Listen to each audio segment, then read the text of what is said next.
I'm Tomaso and I'm DEFO RECO.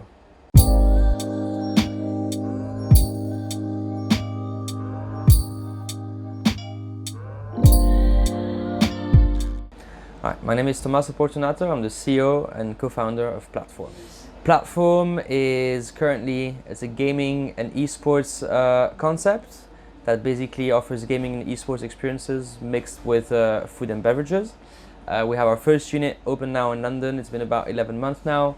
And our angle, which is a different angle from competitors, is that we cater for the 90% of the less core gamers rather than focus on the performance of the 10% of the hardcore gamers. Usually the places you find are underground, neon lights, 10 dudes playing for 15 hours straight. We're not about that. We're about the rest of the people who like video games, but they want a nice and casual environment to enjoy it.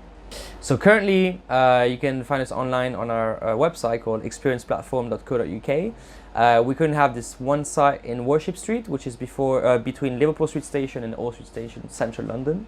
And we're about to open 2 new venues by the end of the year in London, and hopefully our growth plan will allow us to go beyond London next year. So the inspiration came out of no inspiration, as I come from a small city in Switzerland with not a lot of cool bars and new concept coming up, and I came to London to study, and I didn't know a lot of people then, and I thought I'm sure I'm going to find about 15-20 amazing gaming bars, because London is so progressive in that sense in the entertainment sector, but everything I found was this kind of dingy underground dungeons that didn't represent what gamers are today, and I couldn't find the type of people I would hang out with there.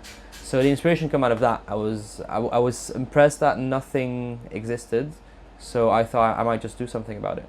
So moving forward, I want Platform to be the catalyst go-to destination to open new discussion about gaming and esports. So I think gaming and electronic sports are now crossing with mainstream culture, like fashion, design, music. Everything is merging together within gaming. So I want to be the point where people get back into gaming. A lot of our customers actually, they don't even consider themselves gamers. People who used to play maybe GoldenEye 10-15 years ago, they played Mario Kart at some point, but they feel a bit intimidated getting back into the market. They don't want to get a whole new console and a new game. It's a bit too much for them. So we set up the place for them to come back to that. So we're proud of having some of our customers coming with their parents, children and grandparents together just to have a good time and play video games. So basically esports is one of the fastest growing branches of gaming, and it can be consumed in a lot of different ways. It can be a really highly serious competitive aspect to it, or the more casual aspect to it. And in the end, gaming has touches of esports everywhere. Even if you're playing Mario Kart with your mates on a Sunday, it is some kind of esports, right? You're competing against other people within the game. So ideally, what we want to create is a bunch of different products. So the current product we have now on Worship Street is the most casual version of Platform, but we have different version of it that's going to be open within the next 2 years, which is going to be gradually a bit more into the serious esports side. And we want our customers to come into a journey of rediscovering gaming in a casual place like that, and then going from venue to venue all the way to the more serious competitive aspect of gaming. So the core experience is, and that comes through the product that we have and creation of the games that we have, is all about a fun time with people next to each other. So all the games that we create are either competitive or collaborative. It's all about games played together rather than some gaming venues are really focused on the solo experience where you play GTA, for example, for 5-6 hours straight. We don't even have these type of games here. So if you come to Platform, it's about having a good time, sharing a game, but also sharing a pizza and having some drinks at the same time. Team is getting bigger and bigger every year, but basically the core team is just the 3-4 people, the founders, who are ready to give up everything. So it didn't matter if it would be if they were really experienced or not. It's about commitment and understanding that you're about to give up at least 5 years of your life for this project, whether you like it or not. So I found these people really early on, which was crucial for that. But then you have some key hires that made us succeed. Without them, it wouldn't be possible. So we had 0 years of hospitality experience until we found a Platform. And we hired our head of operations. She's called Jo. She's amazing. She's been in the industry for 15 years. She was GM at the Breakfast Club. And these are the type of people that you need to get in to make up for your lack of experience. You can have as much enthusiasm and willpower to make it work. If you don't have the experience with the industry where you're going to, it's just not going to work.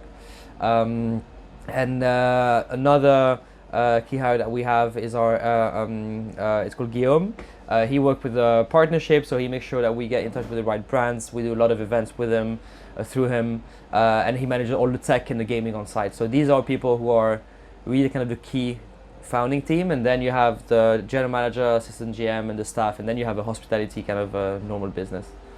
Right, so I think the first key step, and I think it doesn't matter what you do, it's about building a business plan and business case, fundraising, building the core team, and then opening your first venue. In our case, it was about signing the first lease. So finding a venue when you don't have 100 other sites is really difficult, particularly in central London. So when I was always going to landlord and competing on a unit versus Pret, for example, well, that's always a big problem. We got lucky with this one, and since then it's been a bit of a reverse now. So we have landlords coming to us, say, hey, you guys are obviously doing well. We have this venue, how about that? So we have this kind of pivotal moment of signing a venue, having operational profit, being profitable, and the next step is growth. And that's going to be the biggest challenge. Is that if I work 40 hours a day non-stop, I can make this one work at a float. But the real challenge is, can I make that times 3 and still make it work? So that's going to be the next step. Initially, I went to friends and family, but obviously the nature of my company needs a lot of capital. So it's not only about building online marketplace. It's about bricks and mortar. It's about building an actual physical venue. So it costs quite a lot.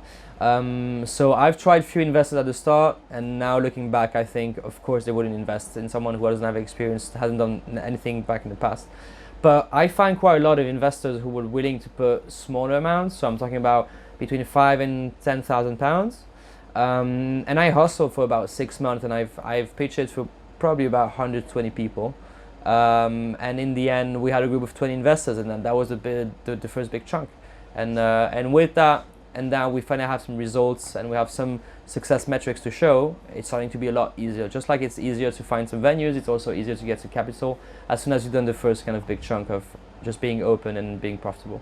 Challenging things so far that surprised me, I would say, get a sense of my numbers. So there's so many moving parts with a live venue like that. There's so many revenue streams, so many ways to spend. There's so many budget that goes from so many different parts. Until we hired a head of finance and a financial controller, it was really a mess, to be honest, and it was the most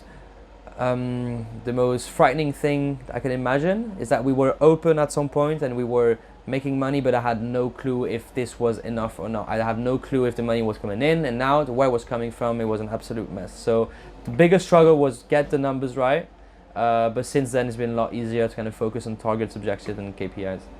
Proudest moment, I think the first month of profitability, because I always felt like for the first year of the company, I just spend my time spending money. That's quite easy. Spending money is easy. You always find a way to spend it. But when it comes to creating this engine that just works by itself and generates positive cash by the end of the month, I look back and I'm like, all right, so I must be doing something right.